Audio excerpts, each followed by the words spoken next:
where the experts call this phenomena warm nights, when minimum temperature remains unusually high even after sunset because heat gets trapped inside densely built urban areas. And doctors say this is becoming a major health threat. According to doctors at AIMS, the human body is biologically designed to cool down during sleep. At night, the body's core temperature naturally drops, helping organs recover from daytime stress and triggering deep restorative sleep. But when temperatures remain excessively high overnight, that recovery process gets disrupted. Doctors describe this as a cumulative heat burden, meaning the body stays under continuous stress for days because it never gets a chance to cool down properly. The first impact is usually disturbed sleep. People wake up repeatedly during the night, struggle to sleep deeply, wake up exhausted the next morning. But the bigger danger is what happens inside the body while we are asleep. Even at night, the body continues sweating in an attempt to cool itself. That causes continuous loss of water and essential electrolytes like sodium and potassium. And many people wake up already dehydrated without realizing it. Doctors say symptoms can include dizziness, headaches, muscle cramps, weakness, and severe fatigue. But the most alarming impact may be on the heart. The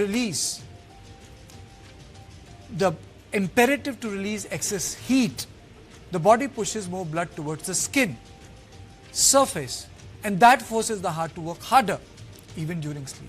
Doctors warn that resting heart rates can rise significantly during extreme heat, blood pressure can fluctuate, and for people already suffering from hypertension, diabetes, kidney disease, or heart problems, the risk of irregular heartbeat, heart failure, and heart attacks can increase sharply.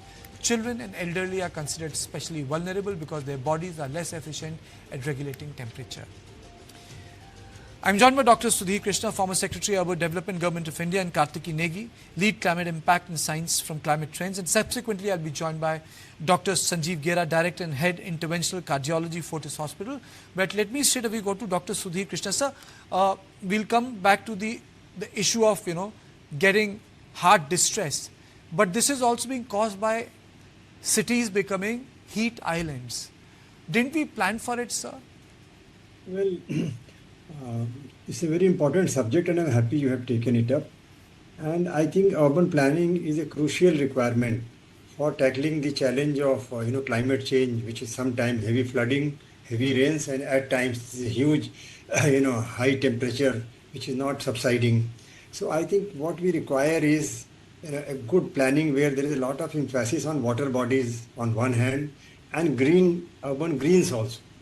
You see, water bodies, we find the water bodies are missing, and we are encroaching on all the lands which were covered by green and water bodies with construction. So that is raising the temperature also and not allowing it to cool down. The concrete structures, they absorb the heat, and when the sun is down, then they start releasing the heat, and therefore nights will also remain hot. So it is a high time that under the URDPFI guidelines of the Ministry of Housing and Urban Affairs, they have mandated that cities must have around 17 to 18% of area as green area, whereas it is single digit in most cities. Delhi we say is pretty green, but it is not everywhere. It is the slum areas are not green, and 40 or 50% of Delhi lives in slums. So therefore, greening the areas, water bodies, these are what nature has given, that we have to nurture. And side by side, we have to enhance also the water bodies. What you showed just now in Mecca, when there is a water spray jet is there and a mist. All those things can be created in the localized areas in the cities also. So this is as far as the urban planning is concerned. And quickly I will go to urban transportation also. You see, urban transportation has to be on mass transportation based system. We have to discourage people or facilitate people to migrate from personalized vehicles to public transportation system through more buses, more first and last mile connectivity through mini buses and so on, and then buses and metro rail systems, etc. So people should not be exposed to sun. That is the transportation part. And the roads, avenues must be planted, covered with the green shades on both sides, thick foliage greenery, small forests of half acre, 1 acre here and there, like that, sprinkling. Okay. And last point I would say for the while is that building design also, the building design and maintenance of buildings, put light color in the building, not dark, because dark colors absorb the heat or sunlight. So like these, many things we can do in urban planning and urban management which will make a lot of difference in the challenge, meeting the challenge of heat phenomenon in the Okay. cities. Kartiki, but in all this, the most vulnerable people are the poor. The most Yeah. vulnerable are the poor. They don't have ACs. Millions won't even have fans. And if the night temperature is going more than 33, 34, then the wet bulb effect comes into play. And that's very dangerous for your body. Yes, so India is already in a tropical zone, and that really increases the impact of wet bulb temperatures. If night temperatures continue to be like that, then we will have some dangerous impact on the people who are most vulnerable. First, they do not have access to cooling mechanism. As Sir said, that 40 to 50% lives in slum areas. They are under the tin sheds. It actually becomes a heat chamber for them. Their own home become heat chamber for them. There is no way that heat is escaping out. So they don't you don't realize, but that has some serious health concerns.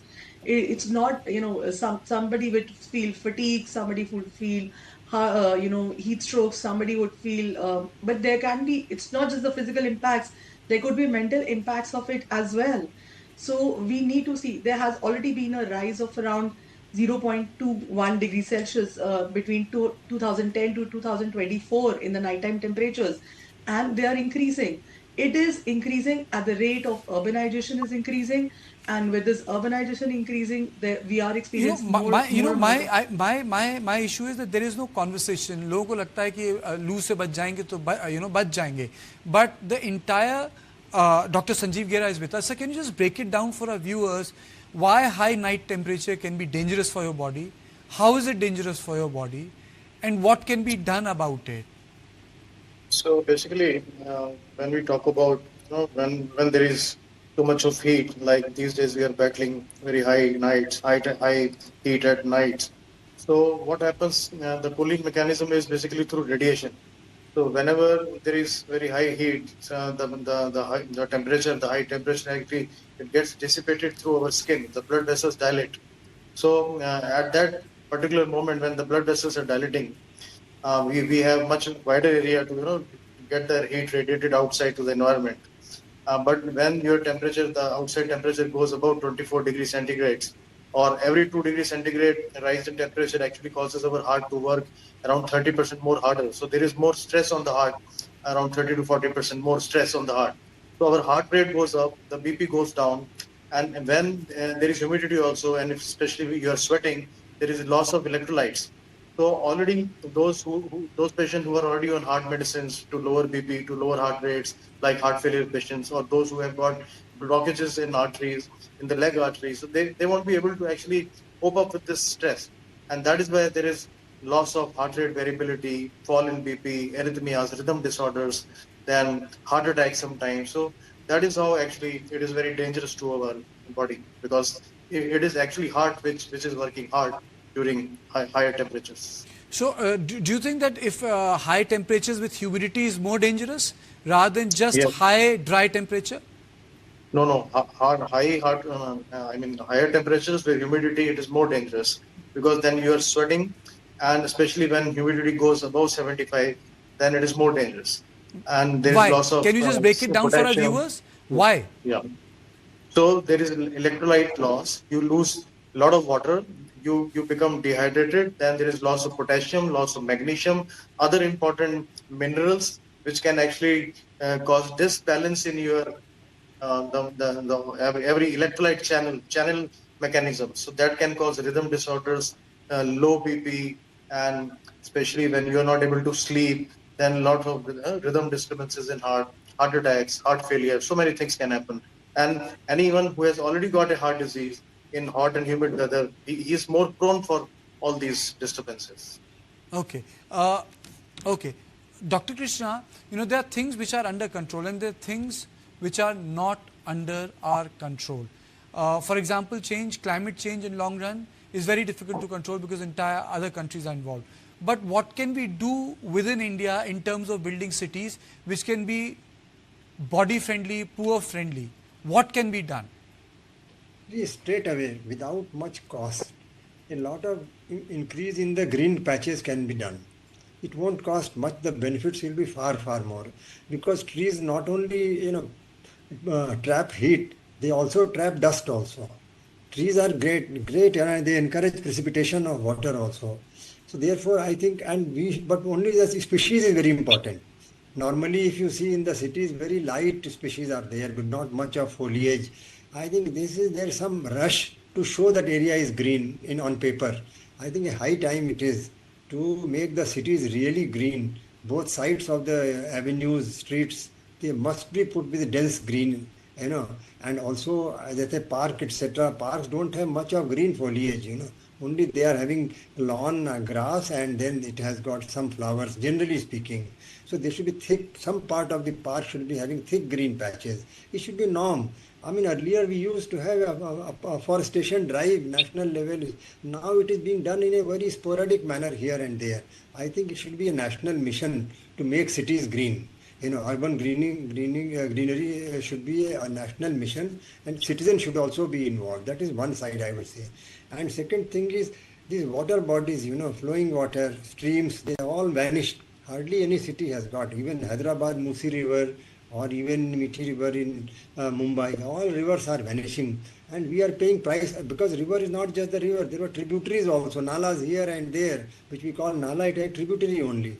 So these things, and they add to the beauty of the city. They reduce the temperature also. They make the life much better. So I think these are the small things which don't cost much. Only vision But and regulation. I was reading an article in Reuters, Kartiki, sir, and it says that this is a super El Nino in making. And they were comparing the super El Nino to what was witnessed in 1877, which led to the great famine in the subcontinent.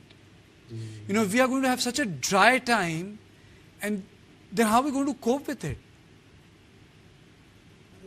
We have to, it is not impossible. I think nature has given some challenge, but human being has the capacity to meet that challenge.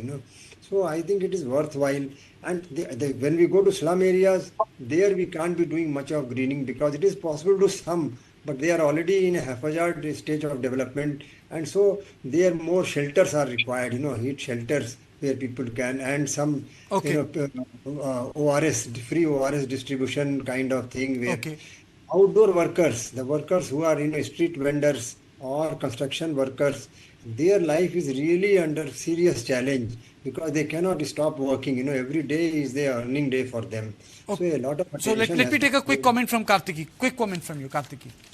So the quickly is when it's an El Nino year. So El Nino is known for temporarily contributing to the global warming, Yes. and this is going to be a very strong El Nino year.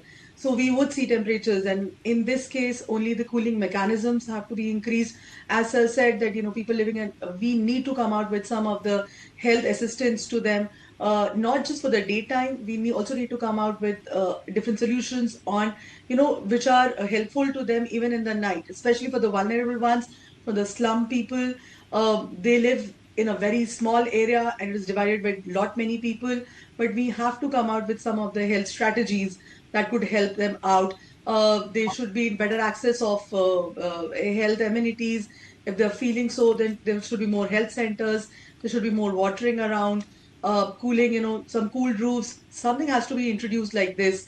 Right now, India is only struggling where we are not able to put up health centers in the daytime, where outdoors workers suffer a lot. There are some places, there are some cities who have taken out some, using some solar panels, creating some small shelters for them where they can go out and take some rest during Okay. the daytime. But that similar strategy has also now should also be taken out for the nighttime problems also. It is definitely adding to our worries. It is definitely going to add more How will work. you do that? Look at the load shedding which is taking place in Uttar Pradesh. I stay in Noida. How will you do that? It's such a complicated thing. But let me again take this question to Dr. Gera. Dr. Gera, what is one supposed to do to beat this? Wet So, towels, sir? yeah. So the best thing is that you should avoid going outside during higher temperatures, especially before 7 p.m. You should not walk. You should not actually lift weights. Avoid dehydration. Take lots of clean water, clear liquids, especially coconut water, buttermilk, lemon water, and take enough salt. And But those how do heart you patients beat who are this already night thing? How do you beat this night temperature?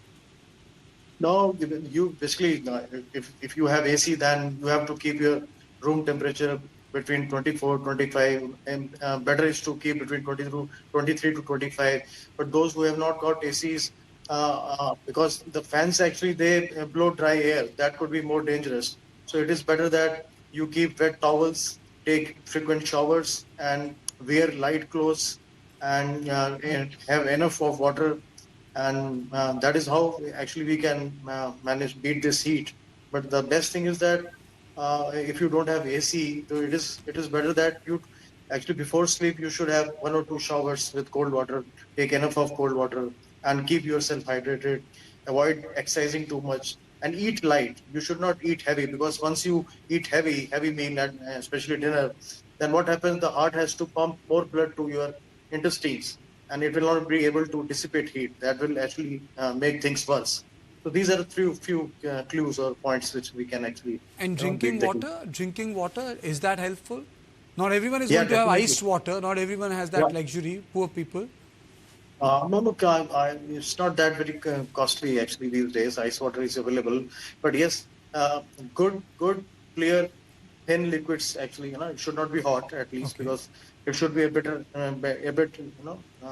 lower than our body temperature. The water. Okay. So that's how you can manage it. But those who have got heart failure condition already on urine producing medicine, they should not drink that much of water. So you have to consult your cardiologist. If heart rate is going beyond 120, BP is falling below 100, better to go to your physician and cardiologist and take Okay. a consultation that how much to drink and what to Okay. drink. Okay. Okay. Thank you, all of you. I've really run short of time. This is all I had on point tonight. I'll see you tomorrow at the same time. Thank you and good night.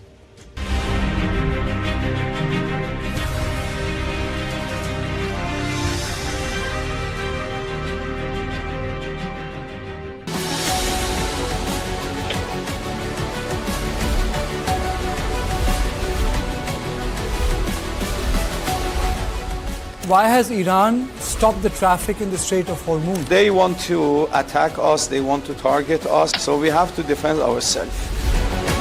They are punishing countries outside the region as well, like India, and like countries in South and East Asia. This is completely unacceptable. But it amounts more to harassment than anything else.